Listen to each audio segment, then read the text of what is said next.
The Killers have followed up last year's Imploding the Mirage with an album that basically implodes the band's entire sound. So, how did that turn out? My review of Pressure Machine is coming up next on Track by Track. Hey everybody, my name's Kyle and this is Track by Track, music reviews, news, and commentary. Thanks for tuning in today, and if this is your first time here, please take a second to click subscribe so that you won't miss future reviews and more. I suppose it would be an understatement to say that it's been an interesting couple of years. As the world has dealt with a global pandemic, we've all had to make adjustments and made changes to our lifestyle. The experience has been a great equalizer in many ways, with both the working man and the very well-to-do forced to hunker down in their houses and find ways to pass the time until some semblance of normal life returned. In the music world, one result of this is the emergence of COVID albums, with artists creating music that, under ordinary conditions, they may not have been so inspired to explore. The Killers are no exception. It's true they released their 2020 album, Imploding the Mirage, in the midst of the pandemic, but that music was not a product of those times. After releasing an album full of stadium-sized jams but being unable to tour, the band quickly found themselves back in the studio to work on the follow-up. It would be easy to say that they had nothing better to do, but now having heard the outcome of that forced focus on new creation, I don't want to minimize the output. Pressure Machine is far from being a toss-off album. Nothing about it feels like a diversion or just something they did to pass the time.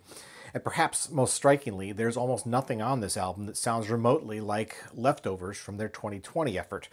In fact, if we're going to make comparisons to the rest of their discography, Pressure Machine hews most closely to 2006's Sam's Town. But in truth, those albums are a few hundred miles apart, quite literally. While Sam's Town created an evocative portrait of the Las Vegas life the band was leading at the time, Pressure Machine shifts the geography further north and back in time to singer Brandon Flowers' childhood home of Nephi, Utah. And in contrast to how Sam's Town painted a picture of a side of Vegas tourists never see, Pressure Machine captures vivid stories of a life that may be all too familiar to many listeners. If, like Flowers, you grew up in a small town, you'll recognize a lot of the scenes and themes on this album. There's stories about the people that were born and raised there who have never left.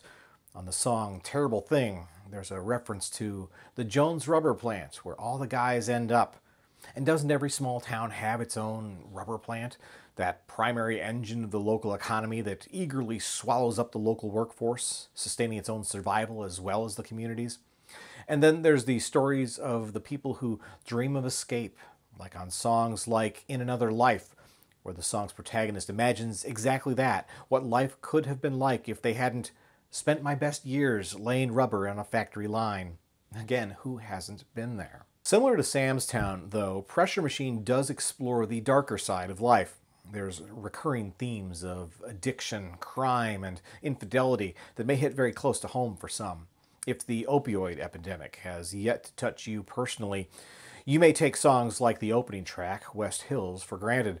But listen closer, and you'll hear a haunting story much more personal than the TV news sound bites you're accustomed to.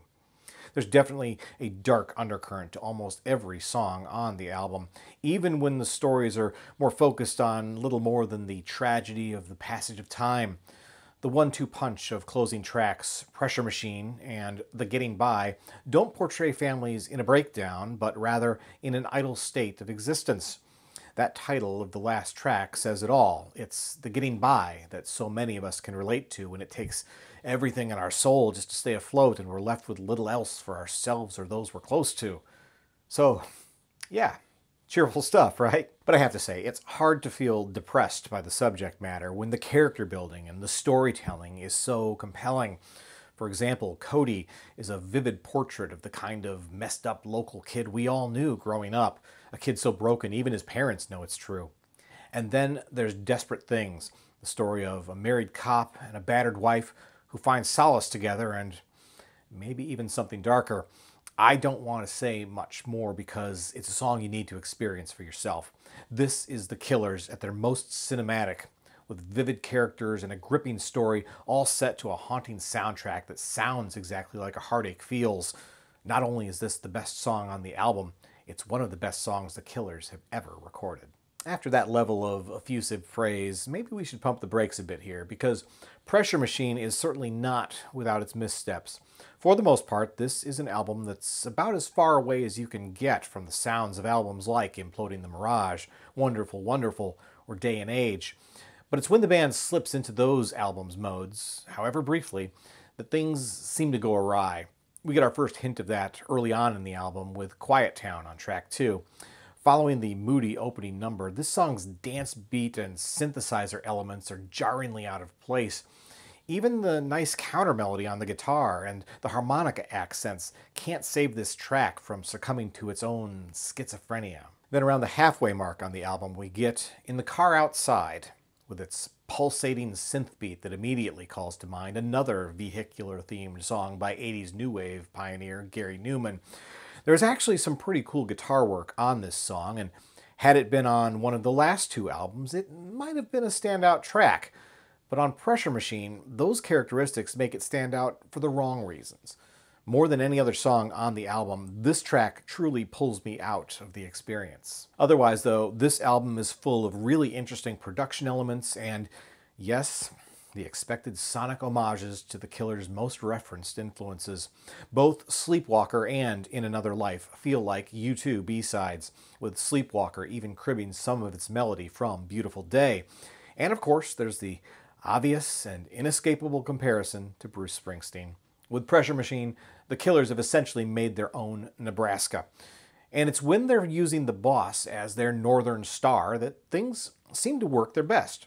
That's what makes songs like Quiet Town so baffling, when they channel the E Street Band so strongly but mash it up with a dance beat. I can't help but feel like, guys, why? You were so close. Thankfully, those questionable moments are few and far between. There's definitely more than enough here to reward your patience.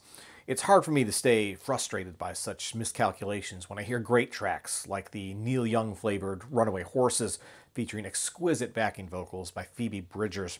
Her harmonies on this track are perfection, but also completely expected if you're at all familiar with her music. If Bridgers doesn't add Runaway Horses to her own live set lists, she's missing out. This is the most Phoebe Bridgers song featuring Phoebe Bridgers that isn't by Phoebe Bridgers. So I have to say, it's been an interesting ride with the Killers over their past 3 albums. I've been a fan since the very beginning, but I have to say, I thought Imploding the Mirage and especially Wonderful, Wonderful were not the sound of a band moving in a positive direction. With the new album, things could not be more different. Even the rollout for the album was 180 degrees from the last. With 2020's Mirage, we got several months worth of advanced singles before the whole album dropped.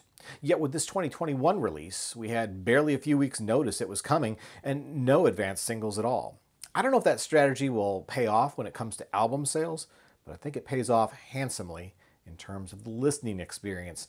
Hearing this music all for the first time as part of a singular song cycle truly heightens the cinematic feeling of the whole thing. And in the end, what we get is one of the best albums in the band's discography. So I'm giving Pressure Machine by the Killers an X rating of 8 out of 10. It's a darkly evocative and personal album that may resonate with you in ways you'd never expect. Once again, my name's Kyle, and this has been Track by Track. If you like this video, be sure to give it a thumbs up, plus check out some of these other videos below that I think you might also enjoy. And of course, be sure to subscribe, because true music fans always want new releases the day they come out. Thanks for watching, and I'll see you next time.